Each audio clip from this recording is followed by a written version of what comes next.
शुक्लां ब्रह्मविचारसारपरमामाद्यां जगद्व्यापिनीं वीणापुस्तकधारिणीमभयदां जाड्यान्धकारापहां हस्ते स्फाटिकमालिकां विदधतीं पद्मासने संस्थितां वन्दे तां परमेश्वरीं भगवतीं बुद्धिप्रदां शारदां। श्री महागणाधिपतये नमः। श्री महासरस्वत्यै नमः। శ్రీ గురుభ్యో నమః. 2024వ సంవత్సరం అక్టోబర్ మాసంలో మేషాది ద్వాదశ రాశుల వారికి గ్రహస్థితి మూలకంగా ఎలాంటి ఫలితాలు ఉంటాయి, గోచార ఫలితాలు ఎలా ఉన్నాయో తెలుసుకుందాం. 2024వ సంవత్సరము అక్టోబర్ నెలలో సింహరాశి జాతకులకి గోచార ఫలితాలు ఎలా ఉంటాయో తెలుసుకుందాం. జన్మ సమయంలో చంద్రుడు ఉన్నటువంటి రాశిని జన్మరాశి అంటారు. ఈ జన్మరాశి సింహరాశి అయినటువంటి వారికి ఈ అక్టోబర్ మాసంలో గ్రహస్థితి సూర్యుడు 2-3 స్థానాల్లో సంచరిస్తున్నాడు. అంటే మొదటి 16 రోజులు ద్వితీయ స్థానంలో ప్రతికూలంగా ఉన్నాడు. తదనంతరం తృతీయ స్థానంలోకి ప్రవేశిస్తున్నాడు. మాసాంతం కూడాను తృతీయ స్థానంలో అనుకూలంగా ఉన్నాడు. ఇక అంగారకుడు ఏకాదశ స్థానంలో సంచరిస్తున్నాడు. అంటే 20వ తారీఖు వరకు మిథున రాశిలో సంచరిస్తున్నాడు కనుక ఏకాదశ స్థానం అనుకూలంగా ఉంటుంది. తదనంతరం 20 నుండి మాసాంతం వరకు కర్కాటక రాశిలో సంచరిస్తున్నాడు కనుక ద్వాదశ స్థానం అవుతుంది.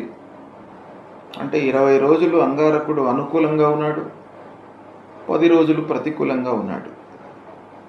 ఇక బుధుడు 2-3 స్థానాలలో సంచరిస్తున్నాడు, అనుకూలంగా ఉన్నాడు.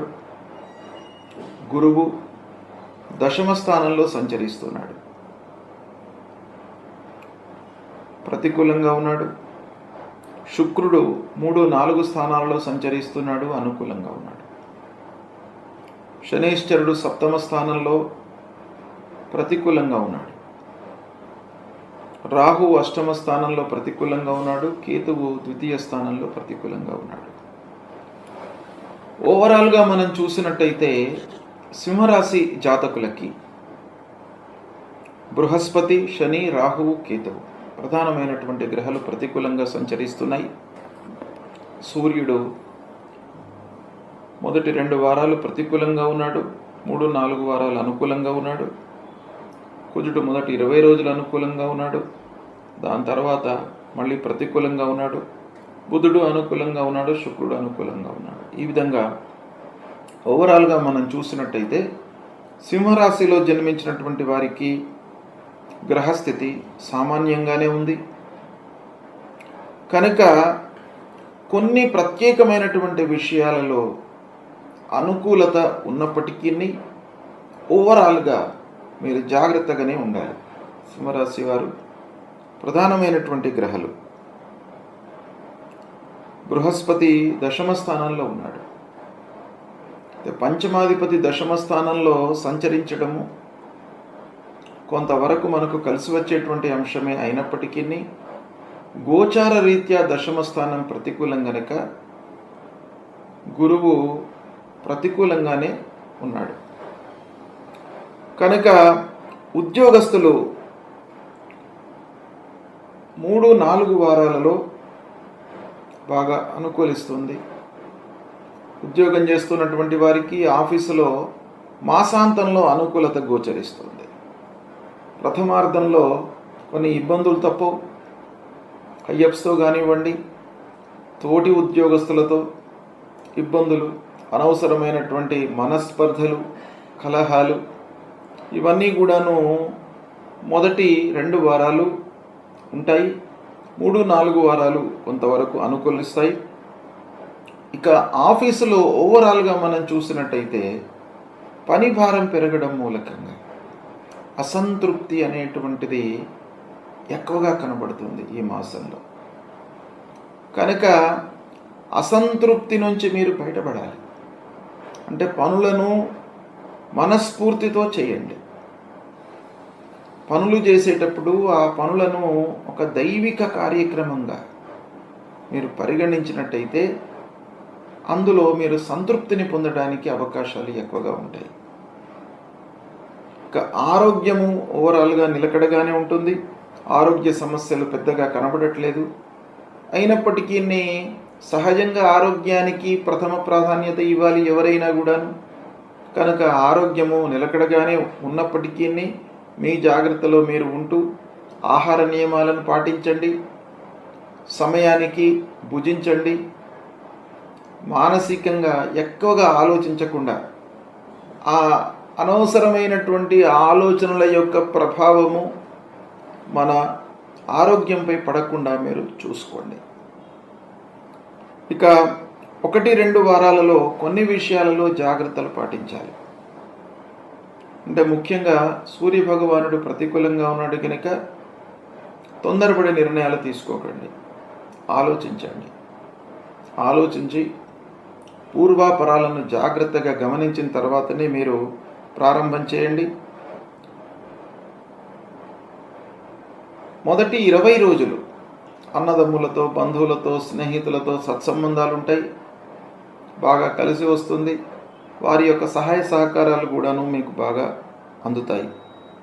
బంధువులు ఇంటికి రావడం మూలకంగా కొంత పండుగ వాతావరణం ఏర్పడుతుంది, ఆప్యాయత పెరుగుతుంది, కార్య సాఫల్యత కూడాను మీకు గోచరిస్తుంది. ఇక 3-4 వారాలలో ముఖ్యంగా మిషనరీల పరంగా ఖర్చులు పెరుగుతాయి. మిషనరీల పరంగా అంటే వాహనములు, ఇంట్లో ఉన్నటువంటి మిషనరీస్ అనుకోకుండా మొరాయించడము, రిపేర్లు రావడము, తద్వారా వృధా ఖర్చులు గోచరిస్తున్నాయి. కొంత జాగ్రత్తగా ఉండండి. అనవసరమైనటువంటి తగాదాలకు మాసాంతంలో దూరంగా ఉండడం మంచిది. మధ్యవర్తిత్వం వహించకండి. మీ పనిపైన మీరు మనస్సు నిలపండి. ఇక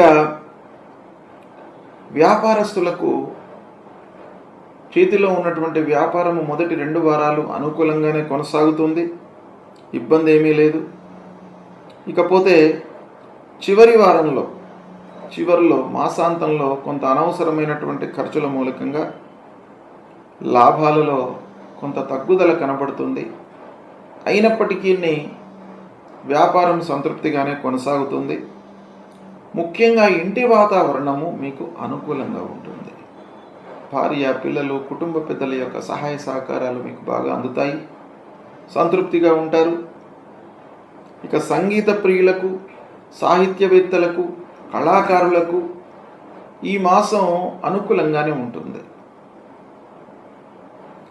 కాకపోతే కోర్టు వ్యవహారాలు కలిసి వస్తాయి. పూర్వం నుంచి పెండింగ్లో ఉన్నటువంటి కేసులలో కొంత కదలిక కనబడుతుంది. ఇక ఉద్యోగ ప్రయత్నాలలో చదువు పూర్తి అయ్యి ఉద్యోగం ప్రయత్నం చేస్తున్నటువంటి వారు తాత్కాలికంగా ఉద్యోగంలో చేరేటువంటి అవకాశం కనబడుతుంది. రావాల్సిన డబ్బు మట్టుకు ఆలస్యంగా చేతికి అందుతుంది. తద్వారా సమయంలో మీరు పనులు పూర్తి చేయలేరు. తద్వారా కొన్ని విషయాలలో భారం పెరుగుతుంది, రుణ భారం కూడాను పెరుగుతుంది. ఇక వృత్తి లోపల చేసేటువంటి పని, స్వయం వృత్తి, పని భారం పెరగడం మూలకంగా కొంత అసంతృప్తి, సమయం లోపల మనమే నిర్ణయించుకున్నటువంటి సమయంలో ఆ పని పూర్తి కాకపోవడం మూలకంగా అసంతృప్తి అనేటువంటిది బాగా కనబడుతుంది. కొన్ని విషయాలలో పాజిటివ్స్ ఉన్నాయి అక్టోబర్ మాసంలో, కొన్ని విషయాలలో మట్టుకు మీరు జాగ్రత్తలు తీసుకోవాలి.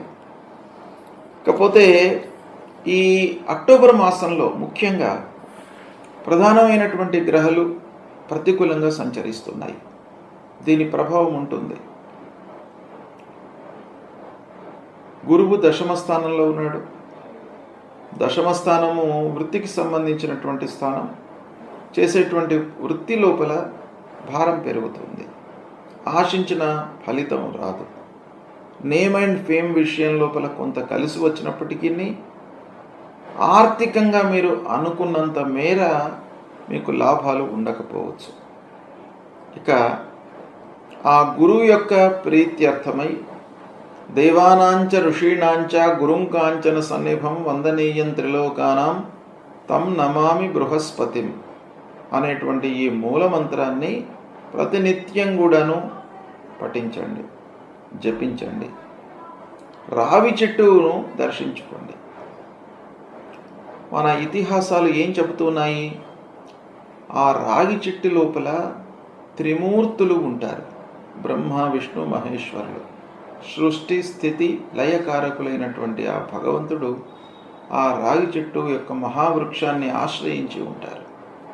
కాబట్టి ఆ రావి చెట్టును మీరు దర్శించుకొని ఒక్కమారు ముట్టుకొని మీరు ప్రదక్షిణాలు చేసి నమస్కారం చేసుకున్నట్టయితే ఆ భగవంతుడి యొక్క అనుగ్రహం మీకు లభిస్తుంది. కనుక గురువారం కానివ్వండి, శనివారం కానివ్వండి, మీరు రాగి చెట్టు ప్రదక్షిణాలు చేయండి. తద్వారా మీకు సంతృప్తి కలుగుతుంది, ఆ భగవంతుడి యొక్క అనుగ్రహం కూడాను మీకు కలుగుతుంది. ఇక శనీశ్వరుడు సప్తమ స్థానంలో ఉన్నాడు. శని సప్తమ స్థానంలో ఉండడం మూలకంగా మనకు వ్యాపారం లోపల ముఖ్యంగా పార్ట్నర్షిప్లో ఎవరైతే వ్యాపారం చేస్తున్నారో వాళ్ళు కొంత జాగ్రత్తగా ఉండడం మంచిది. అనవసరంగా వన్ వేలో మీరు నిర్ణయాలు తీసుకోకండి. పార్ట్నర్స్ అన్నప్పుడు ప్రతి విషయం కూడాను ఇద్దరు కూర్చొని కూలంకషంగా చర్చించి నిర్ణయాలు తీసుకున్నట్టయితే మనస్పర్ధలు లేకుండా ఉంటాయి, అపోహలు రాకుండా ఉంటాయి. అయితే ఈ శనీశ్వరుడు సప్తమంలో ఉన్నప్పుడు అపోహలను మీకు క్రియేట్ చేస్తాడు. తద్వారా పార్ట్నర్షిప్ లోపల బీటలు వారేటువంటి అవకాశాలు ఉంటాయి. కనుక మీరు ఆ విషయంలో జాగ్రత్త పడండి. ఇక భగవంతుడి అనుగ్రహం కొరకై శనీశ్వరుడి వలన కలిగేటువంటి ఆ దుష్ప్రభావం దూరం కావడానికి మీరు ఆంజనేయ స్వామి దేవాలయానికి వెళ్ళండి, హనుమాన్ చాలీసా పఠించండి. నీలాంజన సమాభాసం రవిపుత్రం యమాగ్రజం ఛాయా మార్తాండ సంభూతం తం నమామి శనైశ్చరం అనేటువంటి మూలమంత్రాన్ని ప్రతినిత్యం కూడాను చదువుకోండి. ఇక అష్టమ రాహువు, ద్వితీయ స్థానంలో కేతువు. ఈ ప్రధానమైనటువంటి గ్రహాలు రాహు కేతువులు ప్రభావం చూపిస్తారు, మనస్సుపై ప్రభావాన్ని చూపిస్తారు. తద్వారా ఏమవుతుంది? పనులపై మనకు ఇచ్ఛ, కోరిక అనేటువంటి దూరం అయిపోతుంది. ముఖ్యంగా మనకు ఆ పనిపైన ఇంట్రెస్ట్ కలగడానికి ఆ రాహువు కేతువులను ప్రసన్నం చేసుకోవాలి. ప్రథమంగా విషయం పైన, పనిపైన మనకు ఇంట్రెస్ట్ ఉండడం అనేటువంటిది చాలా ముఖ్యమైనది. ఇంట్రెస్ట్ ఉన్నట్టయితే, శ్రద్ధతో పని చేసినట్టయితే ఫలితం మనకు ఏమైనా వస్తుంది అనే విషయం మనకు ఆధారపడి ఉంటుంది. కనుక ఈ శ్రద్ధ కలగడానికి, ఇంట్రెస్ట్ కలగడానికి మీరు అమ్మవారి గుడికి వెళ్ళండి, అమ్మవారిని దర్శించుకోండి. దుర్గే స్మృత హరతి భీతిమశేష జంతో స్వస్థై స్మృత మతిమతీవ శుభాన్ దదాసి దారిద్ర్య దుఃఖ భయహారిణికా త్వదన్య సర్వోపకార కరణాజ సదార్ద్ర చిత్త అనేటువంటి ఈ మూలమంత్రాన్ని ప్రతినిత్యం కూడాను చదవండి. అమ్మవారి దేవాలయానికి వెళ్ళి అమ్మవారిని దర్శించి ప్రదక్షిణాలు చేస్తున్నటువంటి సమయంలో ఈ శ్లోకాన్ని పఠిస్తూ ప్రదక్షిణాలు చేయండి. మీకు శుభం కలుగుతుంది. అన్ని విధాలుగా ఈ గ్రహాలు, ప్రధానమైనటువంటి గ్రహాలు ప్రతికూలంగా ఉన్నప్పటికీ మీరు భగవంతుడిపై భారం వేయండి, మీ ప్రయత్నాలు మీరు చేయండి, మనస్సు నిలిపి పనులు చేయండి. మీకు అన్ని రకాలుగా కలిసి వస్తుంది. శుభం.